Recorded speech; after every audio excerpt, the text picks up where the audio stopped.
Happy World Environmental Day. বৰ্তমান দেশৰ পৰিস্থিতি তথা কৰোনা মহামাৰীৰ দ্বিতীয় ৱেভৰ সময়ছোৱাত আমি প্ৰত্যেকেই সম্পূৰ্ণৰূপে ভেকচিন লোৱা আৰু আটাইখিনি প্ৰটকল মানি চলাৰ লগতে আজি বিশ্ব পৰিৱেশ দিৱস উপলক্ষে আমি প্ৰত্যেকেই ঘৰতেই থাকি একোডালকৈ গছ ৰোপণ কৰোঁ বলক।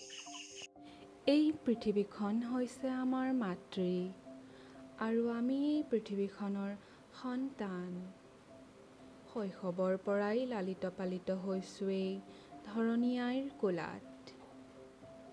কেতিয়াবা নজনাকৈ আৰু হয়তো কেতিয়াবা জানি বুজিও এই মাতৃস্বৰূপ পৃথিৱীখনক আমি দুখ দিছোঁ।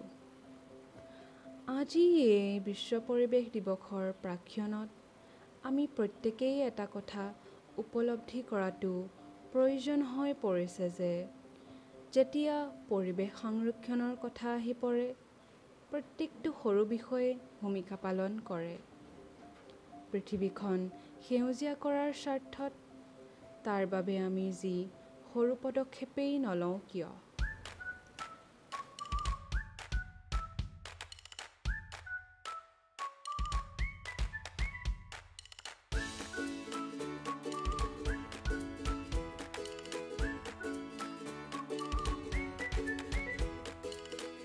আহক আমি প্ৰকৃতিক লালন পালন কৰোঁ যাতে আমি এখন ভাল ভৱিষ্যত পাব পাৰোঁ।